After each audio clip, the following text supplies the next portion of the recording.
नाम है श्री दिगंबर पूर्णम गिरी। जब मैंने शास्त्र पढ़ा और उसमें यह आया कि जब महाप्रलय होगी तो 12 सूर्यों का ताप इस पृथ्वी पे गिरेगा जी। और मैंने आंख खोल कर देखा तो एक ही सूर्य दिख रहा है, 11 और नहीं दिख रहे।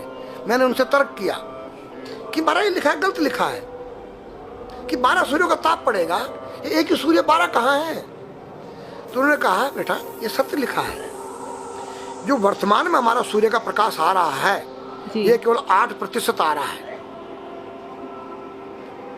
92% योजन प्रतिशत रुक जा रहा है, जो अल्ट्रावेटिक करने जिसको कहते हैं। ओके। यहाँ केवल 8 आ रहा है विटामिन डी को लेकर, रेडियम से युक्त होकर। जब योजन पर फट जाएगा, टूट जाएगा तो 12 96 डिग्री जब तापमान आएगा तो 12 सूर्यों का ताप पड़ेगा। ये पूरी पृथ्वी आग का गोला बन जाएगी। नागा का स्वरूप है जी, ये महादेव का स्वरूप है जी, एक बालक का स्वरूप है जी। बालक में क्या चीज नहीं होती है? निर्मल मन जन सो मोई पावा, मोए छल छिद्र कपट नहीं सुहावा। तो बच्चे के दिल के अंदर न काम है, न क्रोध है, न लोभ है, न मोह है, न मद है। और नंगा किस तेरी गोद में बैठ जाए, नंगा उसकी गोद में बैठ जाए। तो नागा का रूप एक बालक का स्वरूप होता है जिसके अंदर से विकार रहित हो जाए, उसका नाम नागा है, सन्यासी है, संन्यासमया, तीनों गुणों से रहित हो जाना। ये जो गांजा भांग है ये क्या करता है? तुम्हारी मनोशक्ति को जो है बुरे कामों से डरा देता है, या तो कोई यूज करके देखे। दारू जो है वो तुम्हारी मनोशक्ति को उत्तेजित करता है, पिछली बातों को याद दिलाता है। दूसरा तुम्हारी जो है भांग गांजा तुम्हारी काम वासनाओं को जो है दबा देता है। तो नारी के नंगे स्वरूप को 5 व्यक्ति देख सकते हैं। मेरे पास एक डिश है और जो चुटिया होती है एंटीना है, जो तुम्हारे जो यहाँ से कुछ तरंगें बाहर को जाती हैं, कुछ अंदर को आती है। 5 कर्मेंद्री, 5 ज्ञानेंद्री, 10 रथ के घोड़े हैं और बुद्धि रूपी उसमें लगाम है और ज्ञान रूपी चाबुकर बोलने वाला इसमें स्वयं सारथी कृष्ण है। तो आज हमारी संस्कृति बदली गई। ये आज हमारे लड़के लोग खड़े होकर पेशाब कर रहे हैं, ये हमारी संस्कृति नहीं है। न मुसलमानों की संस्कृति है, न हिंदू की खड़े होकर पेशाब करना। जैसे अगस्त मुनि ने 3 चलू में समुद्र पी दिया। मैंने पूछा महाराज वो मावा जी का कितना बड़ा पेट था? वो पृथ्वी पर रहता था क्या? पृथ्वी से बड़ा था उसका पेट जो सारे समुद्र पी गया? मैंने कहा नहीं बेटा, वो एक साइंटिस्ट थे, उस काल के वैज्ञानिक थे। उन्होंने ऐसा केमिकल डाल दिया कि पानी के 2 भागों में बढ़ गया, H2O हो गया और वो आकाश में उड़ गया। आज का जो नौजवान है ये साइंसवादी है, ये हमारी भौतिकवादी और जो हमारी धार्मिक आध्यात्मिकवाद को नहीं मानेगा। इसको तुम साइंस के द्वारा अध्यात्मवाद को मनवाएगा तो मानेगा। जैसे मैं सूर्य को जल देख करके मैं हर बीमारी का इलाज कर देता हूँ। बताओ कैसे? कैसे बाबा? सूर्य उदय हो रहा है, ये जैसे सूर्य मान लो इसको जी, और मैं यहाँ खड़ा हूँ तो हम दोनों एक ही डिग्री पर हैं जी, सीधा। इसकी जो किरण आ रही है वो सीधी आएगी। जी, मैंने स्नान किया, जी, मेरा बदन गीला है जी, और मैंने तांबे के लोटे में जल भरा तो तांबा कॉपर है, कॉपर में जब जल भर दिया तो कॉपर वाटर हो गया। राइट। और मैं अपने सिर के ऊपर से गिराया जी, और सूर्य का प्रकाश उसमें विटामिन डी रेडियम को लेकर टकराया जी, तो क्या बनेगा? रेनबो बनेगा, इंद्रधनुष बनेगा, 7 कलर बनेंगे। जो हमारे 7 कहते सूर्य के 7 घोड़े हैं। अब उसमें जो हरा रंग है क्लोरोफिल का है, जो पत्तियों में पाई जाती है, विटामिन डी और रेडियम से लैस है। वो मेरे मस्तक पे, मेरी आँख पे, मेरे कंठ पे, मेरे हृदय पे, मेरे फेफड़े पे, मेरे लीवर पे, मेरे पित्त पे, मेरे आमाशय पे, मेरे गुर्दों पे जब वो गिरेगा क्या करेगा? ऐसे 6 रंग कलर और बचे हैं, बैंगनी है, ऑरेंज है, नीला है। तो ये क्या करेंगे? किस चीज़ के प्रतीक है? जब हरा रंग क्लोरोफिल का है और डॉक्टर कहता हरी पत्तियां खाओ, सब्जियां खाओ, उसमें आपको आयरन मिलेगा। तो अब वो जो विटामिन डी से जो हरा रंग पैदा हुआ है सूर्य की किरण से कॉपर वाटर में, वो क्या करेगा? कोई वैज्ञानिक बताए तो सही मुझे। एक अमेरिका का चेला है, एक रूस का है, वो मेरे भक्त बने हुए हैं। हरिद्वार में क्या वो कोई जल दे रहा होगा सूर्य को, वो भी अपने ऐसे से फेंक रहा है, मैं बैठा देख रहा हूँ ये क्या कर रहा है। मैंने उसको बुलाया तो मैंने यही फार्मूला उसको समझाया। वो मेरा शिष्य बन गया, बोला ओ ये तो साइंस। मस्तिष्क पर तिलक क्यों लगाते हो इस जगह पर? पहले लगता है पीला, फिर लगता है लाल, फिर लगता है सफेद। 3 कलर क्यों लगते हैं? काला क्यों नहीं लगता? चौराहे पे 3 बत्तियां हैं जी, देखा होगा जी। लाल क्यों है? फॉर डेंजर स्टॉप, खतरा है, या डेंजर, खड़े हो जाओ, खतरा है। जी। पीला देखो, चलना नहीं है, हाँ, देखो, रेडी रहो, देखो।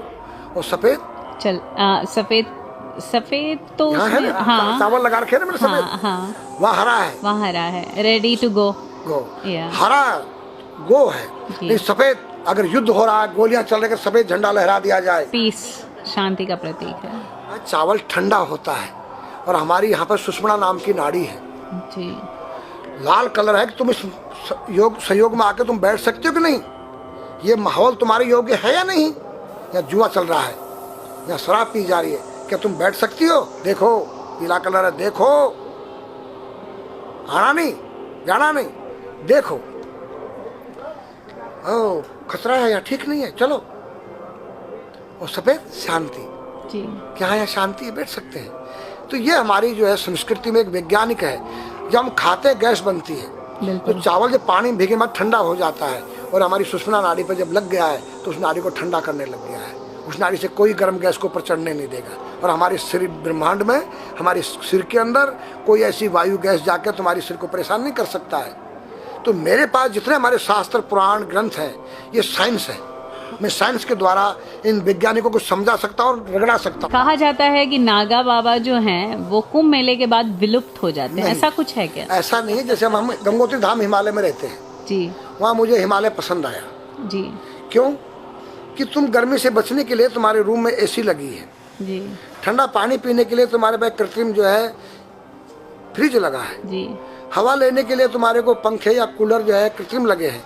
लेकिन भोलेनाथ बाबा ने मेरे लिए नेचुरल एसी लगा रखी है, और नेचुरल फ्रिज लगाया है, नेचुरल पंखे लगे हैं। तो जब मैंने सब कुछ त्याग दिया, छाती में तो मैं कुछ लेके नहीं जा सकता हूँ, चाहे मेरे पास अरबों खरबों रुपया हो, जी खाऊंगा मैं उतना ही जितनी मेरी पेट के अंदर भूख है। पढ़ना लिखना ये तो सहज चातुरी, काम धैन मन बस करन गगन चढ़न मुश्किल। काम धैन मतलब अपने वीर्य को कंट्रोल करना, अपने मन को कंट्रोल करना, और अपने प्राण को ब्रह्मांड में यहाँ ले जाना। ये खोपड़ी क्या है? ब्रह्मांड है, उसको कहते हैं समाधि। इस सारे शरीर के प्राणों को इकट्ठा करके इस ब्रह्मांड में मस्तिष्क में ले जाके बैठ जाना, जिसको ब्रह्मरंध्र कहते हैं, उस गुफा के अंदर। ये तीन वस्तु मुश्किल है, बाकी सब आसान है। अपरिग्रह मतलब उतना रखो जितना तुम्हें आवश्यकता है, अधिक मत रखो। अब तुम अष्टांग योग जो है पतंजलि लगा रहे हो, और व्यापार बिजनेस चालू है, मेरी दूध को ले लो, टूथपेस्ट ले लो।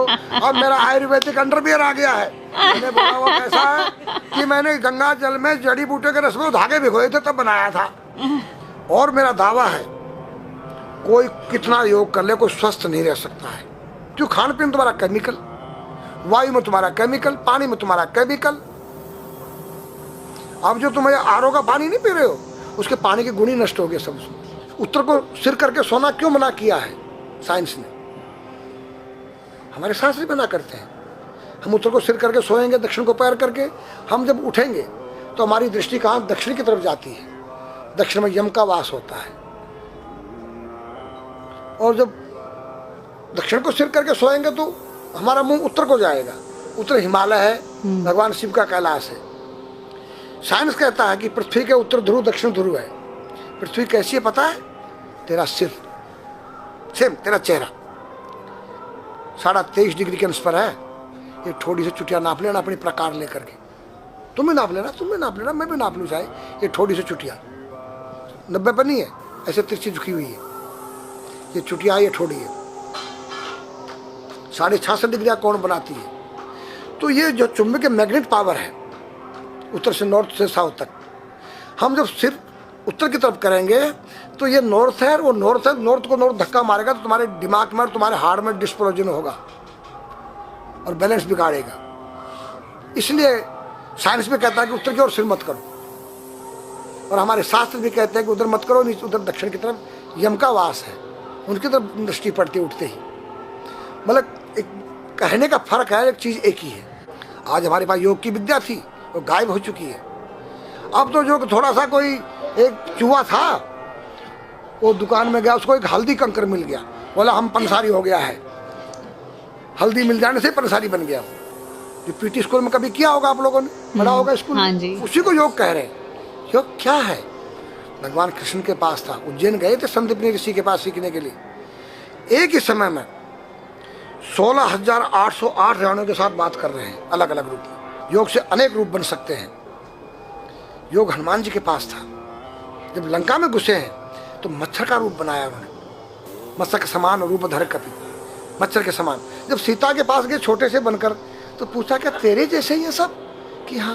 फिर तो श्रीलंका पे विजय पाना असंभव है।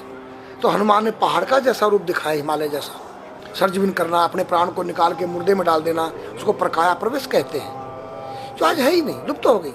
जो जानता है किसी को बताता नहीं है। अगर अब उसका कोई शिष्य है उसको बताना चाहो, उसको जिज्ञासा नहीं उस शिष्य को सीखने के लिए।